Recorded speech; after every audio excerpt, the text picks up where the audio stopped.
बताएंगे अगर किसी पेशेंट को पैरालिसिस है तो घर पे हम कैसे एक्सरसाइजेस कर सकते हैं, पर हाँ किसी फिजियोथेरेपिस्ट के कंसल्ट के अंदर ही। जो नियर बाय फिजियोथेरेपिस्ट हो आप उससे कंसल्ट कर सकते हैं, आप उनसे होम थेरेपी सेशन ले सकते हैं और साथ ही साथ आप भी एक टाइम उनको फिजियोथेरेपी करा सकते हैं। First of all for example patient का एक साइड पैरालिसिस है तो ऑब्वियसली अपोजिट साइड ब्रेन में दिक्कत होगी।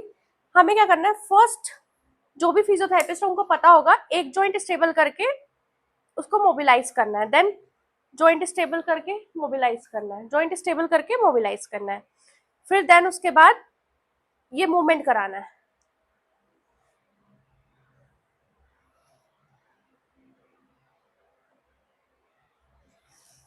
उसके बाद अगर पेशेंट खुद से कर सकता है तो ठीक है, तो थोड़ा बहुत पेशेंट हील ड्रैग करेगा फिर नीचे ले आएगा।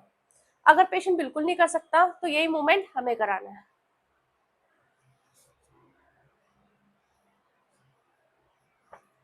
उसके बाद ये मूवमेंट आप करा सकते हैं।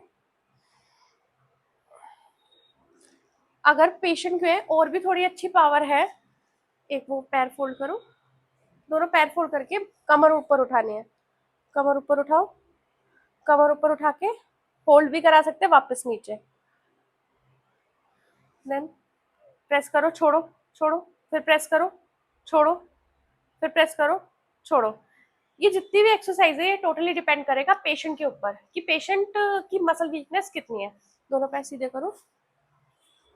अब पेशेंट अगर ऊपर उठा पा रहा है पैर तो पेशेंट को बोलना है पैर ऊपर उठाओ और होल्ड, अगर कर सकता है तो वापस नीचे।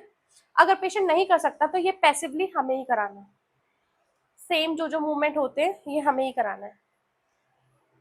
उसके बाद हम आते हैं शोल्डर एल्बो रिस्ट की साइड। सेम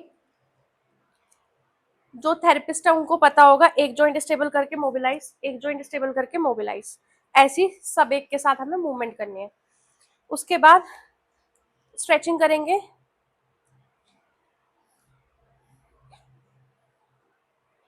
फिर उसके बाद हम एल्बो फ्लेक्शन। जितना पेशेंट को अगर पेन हो रहा है तो पेशेंट के एक्सप्रेशन भी साथ साथ देखते रहेंगे, तो जरूरी नहीं है कि पूरा स्ट्रेच करना है। Initially starting from the patient expression हम उस हिसाब से रेंज को ले जा सकते हैं। तो ये एल्बो फ्लेक्शन मूवमेंट हो गया। उसके बाद शोल्डर के लिए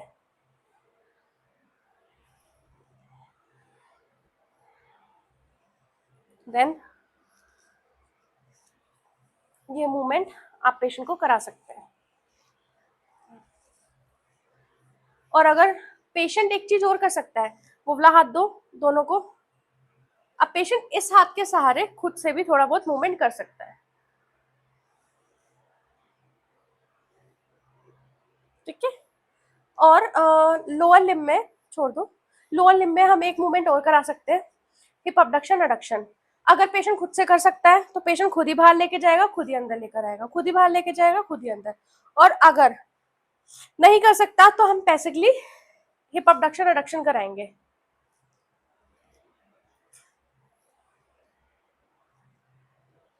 ठीक है, ऐसे मैंने आपको शोल्डर के भी मूवमेंट बता दिए, साइड से भी और आगे से भी। ये भी डिपेंड करेगा, ऐसे पेशेंट में कंधा निकलने के भी ज्यादा चांसेस रहते हैं, तो बिल्कुल ही सावधानी बरतनी है आपको एक्सरसाइज के टाइम पे। फॉर एग्जाम्पल पेशेंट का ये वाला हाथ पैरालाइज है, थोड़ा उधर हो जाओ, ठीक है। पेशेंट का ये हाथ ऐसे रख के पेशेंट को बोलना है इस पे वेट दो, छोड़ दो, पीछे जाओ, फिर वेट दो, फिर पीछे जाओ, फिर वेट दो, फिर पीछे जाओ, वेट दो, फिर पीछे जाओ। आप बोल ले सकते हो, पेशेंट को बोलना है इसको प्रेस करो, और अगर ग्रिपिंग कर पा रहा है तो 10 सेकेंड होल्ड करवा सकते हो। खोलो, फिर से प्रेस करो, प्रेस करो, वेरी गुड, फिर से खोलो, प्रेस करो, फिर से खोलो। तो ये थी हमारी एक्सरसाइजेस। अगर आपको और किसी टॉपिक पे वीडियो चाहिए तो आप हमें कांटेक्ट कर सकते हैं। Thank you.